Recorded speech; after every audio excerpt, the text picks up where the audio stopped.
সম্পদ কাকে মনে করি? কোনগুলোকে সম্পদ ভাবি? এ জগতে আমাদের যা কিছু আছে, ইহ জগতে যা কিছু আছে, টাকা পয়সা, বাড়ি গাড়ি ইত্যাদি ইত্যাদি, এগুলোকে আমরা আমাদের সম্পদ ভাবি। কিন্তু শাস্ত্র কি বললেন? এই পার্থিব জগতে যা কিছু আছে, এই সম্পদ, এগুলো আসতে কথা না,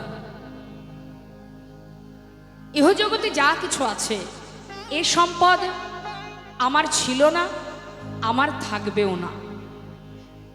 কারণ যা কিছু নিয়ে আজ আমি বসবাস করছি, এই সম্পদের মালিক আমার আগে অন্য কেউ ছিল, এখন আমি আছি, আবার আমি চলে গেলে এই সম্পদের মালিক আর একজন হবে। তাহলে এগুলো কিন্তু আমার চিরস্থায়ী বা শুধুমাত্র আমার নিজের নয়। যে এখানে মালিকানা করবে, যে এখানে দেখভাল করবে, সেই সম্পদের মালিক। কিন্তু এই সম্পদ যেটা আমার সঙ্গে যাবে না বা আমার সঙ্গে আসেনি, আমরা সেটার পিছনেই অহরহ ছুটছি এবং সেটা নিয়েই আমরা আমাদের কৃষ্ণ ভজনের মানব জনমটা, কৃষ্ণ বলার বদনটা, সব কিছুটাই আমরা এই অসার বস্তুর মধ্যে ডুবিয়ে রেখেছি। মহাজন বললেন, শ্রী গৌরাঙ্গের দুটি পদ যার ধন সম্পদ। অর্থাৎ বাবা, শুধুমাত্র আমার নিজের সম্পদ সেটাই, যে সম্পদ, যেখানে আমার ঘর, যেটা আমার ঠিকানা, সেটা কোনটি না? শ্রী গৌরাঙ্গের দুটি পদ, যার ধন সম্পদ। এই গৌরাঙ্গের যুগল চরণ যার ধন সম্পদ, সে জানে ভক্তি রসসার। অর্থাৎ ভক্তি রাজ্যে প্রবেশ করতে গেলে আমাদের কয়েকটা দিক আছে। এক, গৌর চরণকে নিজের ধন সম্পদ ভাবতে হবে, নিজের ঠিকানা সেটাই। আর কি? সদা সর্বদাই গৌর ভজন করো, হরি নাম করো, আর বদনে হরি নাম করো, নয়নে দুফোঁটা বাড়ি বরিশন করো, সাধু সঙ্গ করো, ভক্ত সঙ্গ করো। এগুলো আমাদের কাজ, মানুষের কাজ। যারা মনুষ্যকুলে জন্ম পেয়েছে, এগুলো তাদের কাজ। কারণ শাস্ত্রে বললেন, কৃষ্ণ ভজিবার তরে সংসারে আইন। এসেছি আমরা কি জন্য? কৃষ্ণ ভজন করব বলে। শাস্ত্রে কথাটা বললেন, কৃষ্ণ ভজিবার তরে সংসারে আসা। তাহলে দেখবেন অনেকে বড়াই করে বলে, অনেকে অনেক সময় খুব গর্বের সহিত বলে, আর বলিস না ভাই, আমরা যে কীর্তন শুনতে যাব, আমরা সংসার করেছি রে, কীর্তন শোনার সময় আছে আমাদের? সকাল হলে কাজে যেতে হবে, সংসারের অর্থ উপার্জনের জন্য ছুটতে হবে, এখন কি আর আমাদের কীর্তন শোনার সময়? আচ্ছা, একটা কথা ভাবতে হবে মা, মহাজন বললেন কৃষ্ণ ভজিবার তরে সংসারে আইন। তাহলে এসেছি কোথায় আমরা? সংসারে, তাই না? সংসার কিন্তু আগে থেকে ছিল, আমরা নতুন করে এসে সংসার পাতাইনি, তাই না? সংসার আগে থেকে ছিল, আমি সেখানে এসেছি। আবার আমি যখন চলে যাব, সংসারটা কি আমার সঙ্গে চলে যাবে? যাবে না। সংসারটা থেকেই যাবে, তার জায়গায় সে থাকবে, আমি চলে যাব। তাহলে আমি কিছুই আনিনি, কিছুই নিয়ে যাব না। এসেছিলাম যে উদ্দেশ্যে, সেটা ভুলে গিয়ে আমরা মায়ার পিছনে হানাহানি মারামারি করছি। কৃষ্ণ বলার দিন ফুরিয়ে যাচ্ছে, আবার আমাদের সময় হলে গন্তব্যস্থলে ফিরে যেতে হবে। তাহলে কি জন্য মনুষ্যকুলে জন্ম পাওয়া? একটা বনের পশু সারাদিন ধরে আহারের জন্য ছুটে বেড়ায়, একটা আর একটা পশুকে কামড়ে খায়, তার সঙ্গে মারামারি হানাহানি করে। মানুষও তো তাই করছে। তাহলে মানুষের সঙ্গে পশুর পার্থক্য কোথায়? পশু কৃষ্ণ কথা বলতে পারে না, নিজে হাতে ভগবানের সেবা দিতে পারে না, মানুষ পারে, আমরা পারি। কিন্তু আমরা যদি তাদের সম হব, তাহলে তাদের সাথে আমাদের আর পার্থক্য রইল কোথায়? তাহলে কেন শাস্ত্রে বললেন দুর্লভ মানব জনম? কেন বললেন দুর্লভ? এই জন্যই বলেছে দুর্লভ, যে জন্মে কৃষ্ণ ভজন করা যায়। একটা বনের পশু যেটা পারে না, তুমি পারো, আমি পারি, আমরা করলে করতে পারি। আমরা যদি না করি সেটা আমাদের ব্যাপার, কিন্তু যদি কেউ কৃষ্ণ ভজন করে একমাত্র মনুষ্যকুলে জন্ম পেয়ে সেই পারবে করতে। যেমন খুশি তাকে সেবা দাও, তুমি তাকে আদর করো, ভালোবাসো, তার সেবা করার অধিকার আছে তোমার। তাই তো দুর্লভ জনম মানব জনম, কৃষ্ণ ভজনের জনম। কিন্তু হলে কি হবে, আমাদের জীবনে যদি একটু কষ্ট আসে, দুঃখ আসে মা, দেখবেন ভগবানের বাবা সেবা তো পড়ে থাক, তার মুখের দিকে কেউ তাকায় না। আছে অনেকে, সবার ক্ষেত্রে বলবো না, রাগে ক্ষোভে অভিমানে, কি অভিমান, কেন কষ্ট দিলে, কষ্ট পেয়েছি আমি, সেই জন্য আর আমি তোমায়, সেবা তো পড়ে থাক, তোমাকে প্রণাম পর্যন্ত করব না। আছে অনেকে। কিন্তু দেখুন, জীবনে যদি সুখটাই সব হবে, শুধু সুখে থাকলেই কি শান্তি পাওয়া যাবে? সুখের পিছনে ছুটছি সবাই, সুখ থাকলে কি শান্তি হবে? যার অনেক সুখ সে কি শান্তিতে আছে? বাবা, আমাদের জীবনটা একটা সেবার থালার মতো মা। সেবার থালাতে কি কি থাকে? মধ্যাহ্নে যখন আপনি সেবা করবেন, একটা থালার মধ্যে অন্ন থাকে, ডাল থাকে, কোনো ভাজা থাকে, টক থাকে, তিতো থাকে, ঝাল থাকে, সব রকম থাকে। তো এখন মনে করুন তার মধ্যে আপনার টকটা খুব প্রিয়, মানে চাটনিটা খুব প্রিয়। এখন সব বাদ দিয়ে যদি থালা ভরে চাটনি দেওয়া হয়, ভালো লাগবে খেতে আপনার? কেন না লাগবে না কেন? আপনি তো চাটনি প্রিয়, আপনি তো চাটনি ভালোবাসেন, আপনাকে এক থালা চাটনি দেওয়া হবে, আর কিচ্ছু দেওয়া হবে না, আপনি কিন্তু খুশি হবেন না। কখন খুশি হবেন? আদার্স আর যা যা ছিল, যেগুলো থালাতে আরও ছিল, সব কিছু যদি থাকে, তার মধ্যে চাটনিটা আপনার ভালো লাগবে। অর্থাৎ সংসারের জীবনটাও ঠিক তদ্রূপ, আমাদের জীবনটাও তেমন ওই সেবার থালার মতো, যার মধ্যে কষ্ট আছে, খুশি আছে, পাওয়া আছে, হারানো আছে, উঁচু আছে, নিচু আছে, ভালো আছে, মন্দ আছে, সব রকম আছে বলেই তো জীবন। আর এর মধ্যেই সুখ। যদি শুধুমাত্র সুখ থাকে কোনো ব্যক্তির, জীবের স্বভাব বাবা যেটা তার কাছে থাকবে, কিন্তু সে তাতে খুশি হয় না। দেখবেন জীবের একটা স্বভাব আছে, যেটা তার কাছে আছে সে তাতে শান্তি পায় না, যেটা তার কাছে নেই সে কিন্তু সেই দিকে সর্বদাই ছুটে যেতে থাকে। তাই আমাদের জীবনে দুঃখ আসুক, কষ্ট আসুক, যেটাই আসুক, তাতে দুঃখ পাওয়ার কিছু নেই। এটা তো সংসার, এর মধ্যে সব থাকবে। অর্থাৎ ত্রিতাপ জ্বালা, এই ত্রিতাপ জ্বালা, আধ্যাত্মিক জ্বালা, আদিদৈবিক জ্বালা, আদি ভৌতিক জ্বালা, এটা থাকবে বাবা। একমাত্র এই ত্রিতাপ জ্বালা কার নেই? যে জন কৃষ্ণ সুখী সুখী, যে জন কৃষ্ণ ধনে ধনী। আমাদের এই জ্বালা ভোগ করতে হয় কেন? এই ত্রিতাপ জ্বালা কি একটু জেনে নিন। আধ্যাত্মিক জ্বালাটা কেমন? শারীরিক জ্বালা। আধ্যাত্মিক জ্বালা মানে শরীরের জ্বালা।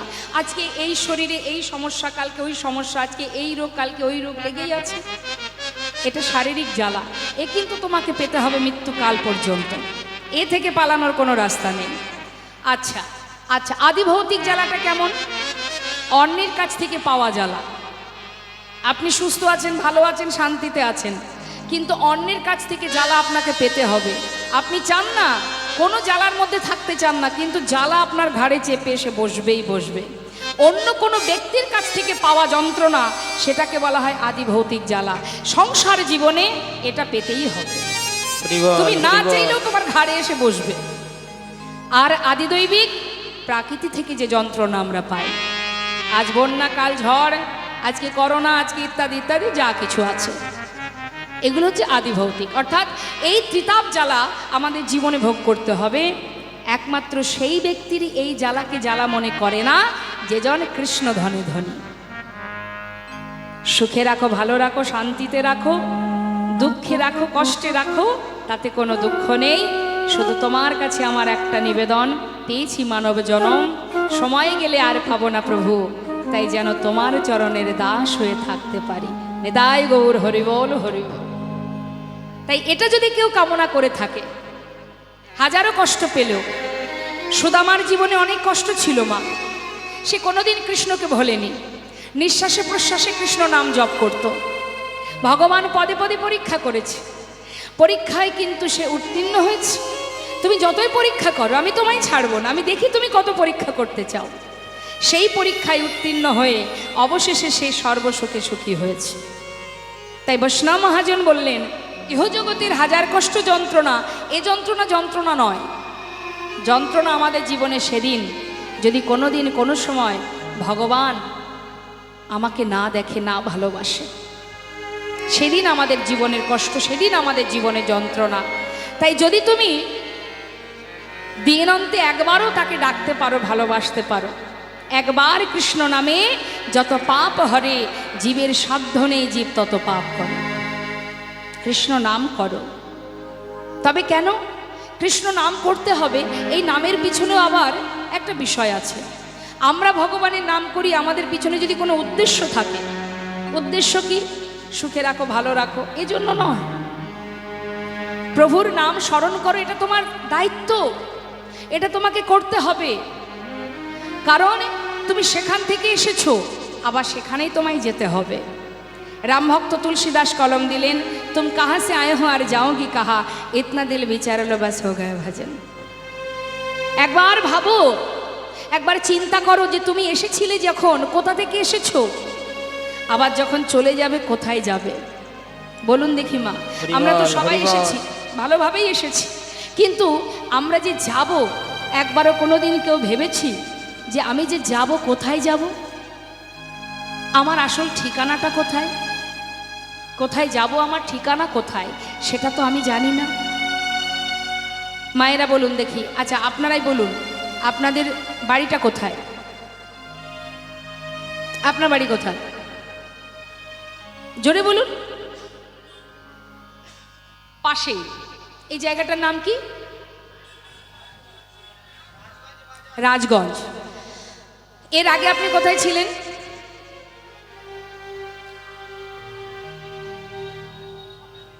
রানীগঞ্জ বাজারে।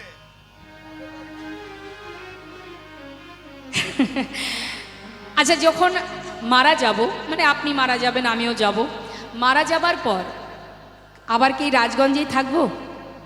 থাকবো না। তাহলে যখন এসেছি, যেখান থেকে এসেছি, এটা আমার দুদিনের আশা, এটা আমার ঠিকানা নয়। সন্তানরা বিদেশে চাকরি করতে গেলে যেমন তার ঠিকানা ভুলে যায় না, কিন্তু আমরাও চাকরি করতে এসে আমরা আমাদের ঠিকানা ভুলে গেছি। এটা আমার ঠিকানা নয়, আমি এখানে এসেছি, আবার এখান থেকে চলে যাব, তাহলে এটা তো আমার ঠিকানা হতে পারে না। হ্যাঁ, আমার ঠিকানা এটা নয়। ঠিকানাটি কোথায়? বৈষ্ণব মহাজন বললেন, শ্রী গৌরাঙ্গে দুটি পদ ও গজার ধন সম্পদ। শ্রী গৌরাঙ্গে ওই দুটি পদ ও গজার ধন এই সম্পদ, সে জানে ভকতির রসা ও গো সেই জনে, সেই জানে, সেই জানে ভকতির রস, সেই তো জানে গো, সেই তো জানে গো, সেই তো জানে গো, সেই তো জানে গো।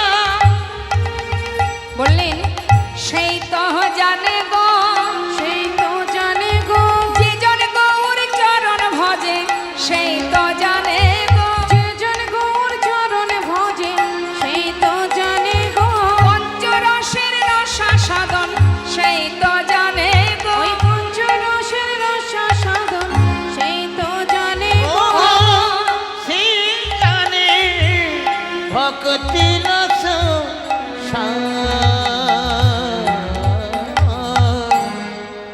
বৈষ্ণব মহাজন বললেন, একমাত্র সেই জানে যে জন গৌর চরণকে সম্পদ ভেবেছে, সাধু গুরু বৈষ্ণবের সঙ্গ করেছে। আর আমাদের আরেকটি কাজ কি? হরিনাম বদনে উচ্চারণ করো বা শ্রবণ করো। শ্রবণ করলেও মঙ্গল। যদি যার বাকশক্তি নেই, যদি সে গাইতে না পারে, নাম করতে না পারে, তাতেও দুঃখ নেই মা। যে গাইতে পারে সেটা আলাদা বিষয়, যদি কেউ গাইতে না পারে সে যদি শোনে তাতেও মঙ্গল। শাস্ত্রে বললেন শ্রবণং মঙ্গলম, শুনলেও তার ক্রিয়া আছে, যদি কেউ শ্রবণ করে তার ফল আছে। যেমন মনে করুন শ্রবণের যে একটা ক্রিয়া আছে, এই যে সাউন্ডের মাধ্যম দিয়ে হরিনাম প্রচার হচ্ছে, যতদূর পর্যন্ত যাচ্ছে, যত জীব আছে, ইচ্ছাই হোক অনিচ্ছাই হোক, হরিনাম তো কানে যাচ্ছে। হেলাই বা শ্রদ্ধায় যেবা নাম লয়, ক্রমে ক্রমে কৃষ্ণ ভক্তির হয় উপচয়। যেভাবেই নাম শোনো না কেন, নামের একটা ক্রিয়া আছে। তা মাগো, নাম শুনলে মঙ্গল কি? মনে করুন যারা তেঁতুল খেতে ভালোবাসে, তার সামনে যদি কোনো ব্যক্তি বারবার তেঁতুল নামটা উচ্চারণ করে, কথাটা বলে, দেখবেন তার জিহ্বায় জল চলে আসবে। যারা তেঁতুল ভালোবাসে, হ্যাঁ, নাম শুনলেই তার একটা ক্রিয়া কাজ করে। তাহলে আপনি তো খাননি, শুধু শুনেই আপনার জিহ্বায় জল এলো, তাহলে শ্রবণেরও একটা ক্রিয়া আছে, আছে তো? তার নামেরও একটা ক্রিয়া আছে। নাম তুমি শোনো, তাতে কি হবে? শাস্ত্রে মহাজন বললেন শ্রী গৌরাঙ্গের মধুর লীলা,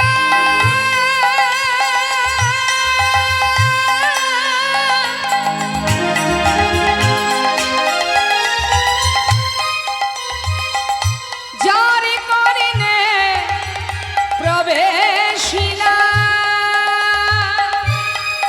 আমার শিগুরাঙ্গের মধুর মধুর লীলা,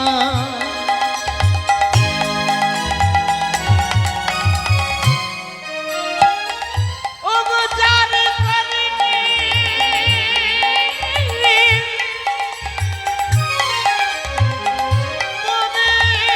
প্রবেশিলা। যদি কেউ শ্রবণ করে, মহাজন বললেন শ্রবণ করলে কি হবে? হৃদয় নির্মল ভেলতা, হৃদয় নির্মল ভেলতা, হৃদয় নির্মল ভেলতা, আজ হৃদয় নির্মল ভেলতায়, অজ্ঞান আধার যাইব দূর, অজ্ঞান আধার যাইব দূরে, যে জন হরি নাম শ্রবণ করে, ও তার অজ্ঞান আধার যাইব দূরে।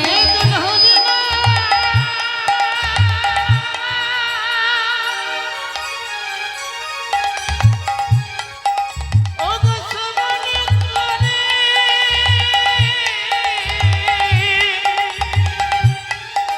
কানক নাধা যাই গো দূরে, যে জন কৃষ্ণ নাম শ্রবণ করে, গুরু চরণ হৃদয়ে ধরে, হৃদয় গৌর হরি হরি হরি হরি, গুরু চরণ হৃদয়ে ধরে, কৃষ্ণ নাম শ্রবণ করে, গুরু চরণ হৃদয়ে যে জন ধরে, কৃষ্ণ নামে শ্রবণ করে, কানক নাধার যাই গো দূরে, হৃদয় মন ভেলতা। হৃদয়নে মন ভেলতায়। বৈষ্ণব মহাজন বললেন যে জন গুরুচরণ স্মরণ করে বদনে শ্রবণে কৃষ্ণ নাম শ্রবণ করে, তার অন্ধকার দূরীভূত হয়। কোন অন্ধকার? অজ্ঞানতার অন্ধকার। অজ্ঞানতার অন্ধকার মানে আমরা কিন্তু সবাই জ্ঞান শূন্য হয়ে আছি, প্রকৃত যে জ্ঞান সেটা আমাদের মধ্যে নেই মা। প্রকৃত জ্ঞান যদি আমাদের মধ্যে থাকতো, তাহলে একে অপরের সঙ্গে আমরা হানাহানি করতাম না, মারামারি করতাম না। আমরা জ্ঞান শূন্য হয়ে সকলে অজ্ঞানতার অন্ধকারেই ডুবে আছি। আর এই জ্ঞানের আলো প্রকাশ করেন কে? জ্ঞানের আলো দেখান কে? একমাত্র এই ভাগবত কথা, লীলা কথা, হরিনামামৃত সুধা। যদি কৃষ্ণ নাম কেউ শ্রবণ করে, তার অন্ধকার দূরীভূত হয়ে আলোর প্রকাশ পায়। ভক্ত সঙ্গ, সাধু সঙ্গ যদি কেউ করতে পারে, তার অচৈতন্য দেহের চৈতন্য হয়। এটা শাস্ত্রের কথা, এটা হচ্ছে শ্রবণের গুণ। আর যদি কেউ হরিনাম গায়, মহাজন বললেন তাতেও মঙ্গল। নাম গাইলে কি ফল পাওয়া যায়? যদি কেউ হরিনাম গায়, আপনারা নিশ্চয়ই পারেন হরিনাম করতে। তো আমি চাইবো আপনারা সবাই মিলে একবার পরম বৈষ্ণবী মা, যে মায়ের পূজা চলছে, মায়ের চরণ স্মরণ করে আমরা সবাই মিলে একবার আমাদের কলিজীবের শ্রেষ্ঠ ধন হরিনামামৃত সুধা একবার সবাই মিলে আমরা আস্বাদন করব। হ্যাঁ, সবাই মিলে গাইব, প্রত্যেকে গাইবেন আশা রাখছি আমি। বেশ, তবে হাতটা তুলতে হবে, এবার প্রত্যেকে তুলুন দেখি। আমি গাইব, শুনে নিন, সুরে সুরে আপনারা গাইবেন, আমার শেষ হলে আপনারা। হরে কৃষ্ণ হরে কৃষ্ণ কৃষ্ণ কৃষ্ণ হরে হরে, হরে রাম হরে রাম, রাম রাম হরে হরে, হরে কৃষ্ণ হরে।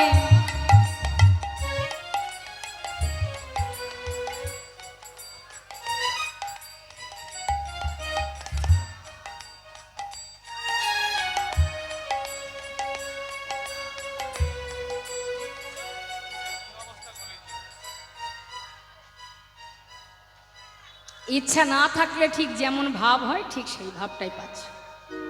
ইচ্ছা নেই, চাপে পড়ে কীর্তনিয়া বলেছে দায় থেকে, এটাতে আমার হ্যাঁ লজ্জা, লজ্জা পাচ্ছেন?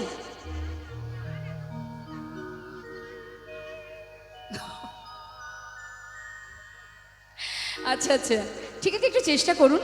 পিছনে অনেক ভক্ত আছে, আপনারা গাইছেন না, হরিনাম মহামন্ত্র জপ করবেন না, তাহলে আর করবেনটা কি? দিবস রজনী আবল তাবল পাঁচালো পড়িতে পারো, তাহারও ভিতরে একবারও কি গোবিন্দ বলিতে নারো। সারাদিন আন কথা, পরনিন্দা, পরচর্চা, কে কোথায় চলে গেল, কে কার হাত ধরে বেরিয়ে গেল, এই আলোচনায় আমরা একেবারে 16 আনায় পরিপূর্ণ। কিন্তু হরিনাম করতে গেলে তখন আমাদের বড্ড কষ্ট হয়, কত লজ্জা লাগে, কত সমস্যা দেখা দেয়। কিন্তু এগুলো কি, এতে কি কোনো লাভ আছে? মানুষ তো লাভের পিছনে ছুটে বেড়ায়। হ্যাঁ, যেটা করলে লাভ হবে আমি তো সেটা করব। কারোর সম্বন্ধে আলোচনা করে আমার কোনো লাভ আছে কি? তাহলে যেটা করলে আমার লাভ আছে, অর্থাৎ আমি সেখানে গিয়ে বিচারালয়ে যদি বসতে হয়, আমি তো বিচার দিতে পারবো যে অমুক জায়গায় অমুক আসরে ভক্তদের মধ্যে আমি দুহাত তুলে মহামন্ত্র জপ করেছি, বলতে পারবো তো? বলতে তো সবাইকে হবে।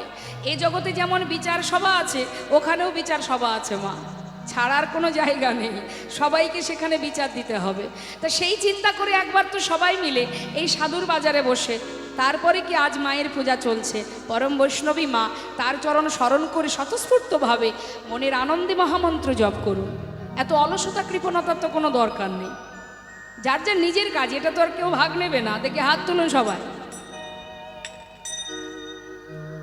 নিজের চিন্তা করে, আমার চিন্তা নয়, শুধু ভালো রাখো, সুখে রাখো, এটা দাও ওটা দাও করলে তো হবে না, একটু তার জন্য কর্ম তো করতে হবে। তুলুন দেখি, তুলেছেন? আমি চাইবো যার কণ্ঠে যতটুকু সুর আছে উচ্চস্বরে স্বতঃস্ফূর্তভাবে আত্মনিবেদন করে মননে মানসে তার নাম জপ করুন। হাত তুলে হরে কৃষ্ণ হরে কৃষ্ণ কৃষ্ণ কৃষ্ণ হরে হরে, হরে রাম হরে রাম, রাম রাম হরে হরে, হরে কৃষ্ণ হরে। বাবা হরি বল।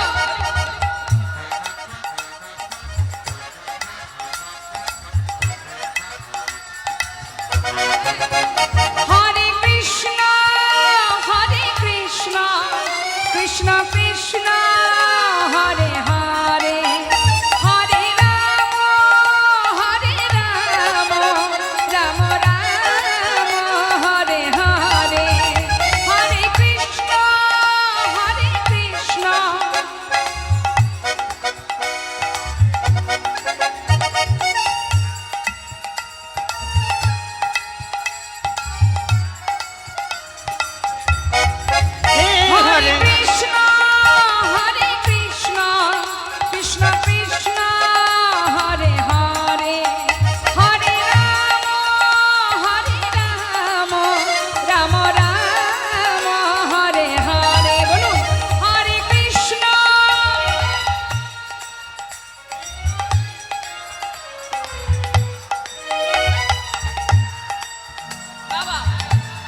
নিতাই গৌর হরিব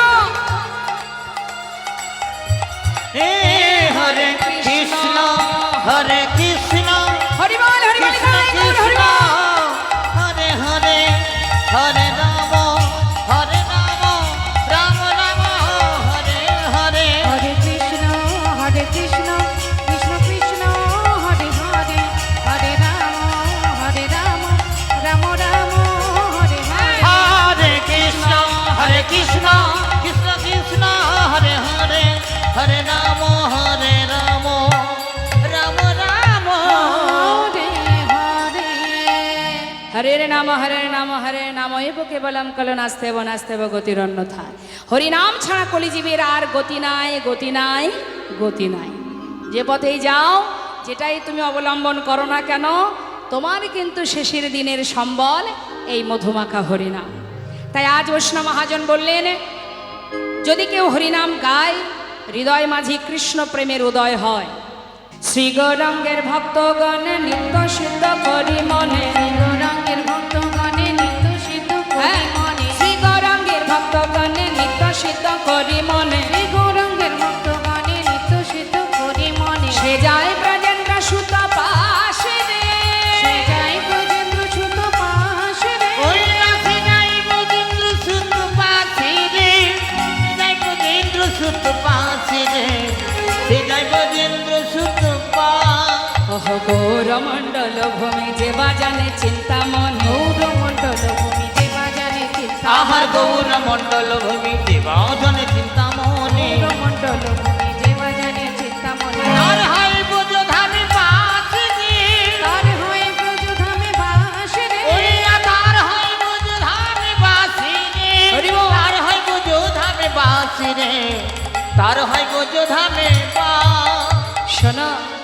গৃহেতে বনেতে থাকো হা গৌরঙ্গ বলে ডাকো গৃহেতে বনেতে থাকো হা গৌরাঙ্গ তোমরা গৃহেতে বনেতে থাকো হা গৌরঙ্গ বলে তোমরা ডাকো। গৃহেতে বনেতে থাকো গৌরাঙ্গ বলে ডাকো যে মহাজন এই পদটা লিখেছেন মা এই মহাজনের ঘর বাংলাদেশে পদ্মা নদীর ধারে খেতুরি ধামে দোল পূর্ণিমা রাত্রে ঠাকুর নরোত্তম দাস এই সুন্দর কীর্তনটা করেছিলেন আর সেখান থেকেই কিন্তু কীর্তনের সৃষ্টি।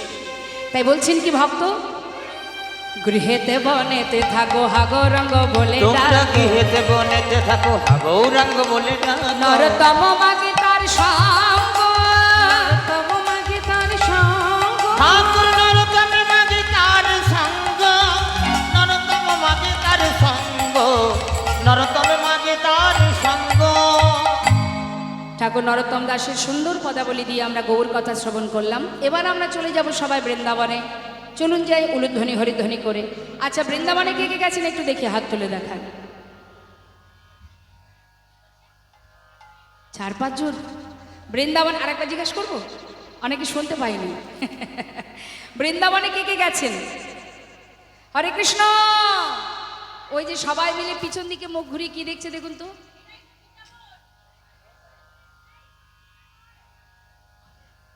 জয়নিতায় জয়নিতায় জয়নিতায় এই দিকে তাকান, এই দিকে সবই তো শেষ হয়ে গেল। তাহলে যে বৃন্দাবনে ভগবান লীলা করেছে লীলাক্ষেত্র যেটা, সেখানে কে কে গেছেন? যায়নি। আচ্ছা এটাও বৃন্দাবন, এটা হলো নববৃন্দাবন। যেখানে আসে ভক্তগণ সেখানে আসে অনাদি আদি গোবিন্দ, আর যেখানে গোবিন্দ সেখানেই তো বৃন্দাবন। তো আসুন আমরা সবাই মিলে এইখানে এই স্থানে বসে ভগবত কথা শ্রবণ করব। আমাদের মনটাকে নিয়ে আমরা নয়ন দুটি মুদিত করে চোখ দুটো বন্ধ করে আমরা অন্তরে সেই লীলাক্ষেত্রকে স্মরণ করব। হ্যাঁ চলুন আমরা সবাই মিলে এই স্থানকে বৃন্দাবনে পরিণত করব বা লীলা আস্বাদনে যাব। একবার দুটি বাহু তুলে বৃন্দাবনের রাজাকে, মায়েরা বলুন দেখি রাজাকে বৃন্দাবনের? রাধারানী। জয় রাধে, রাধে শ্যাম রাধে রাধে।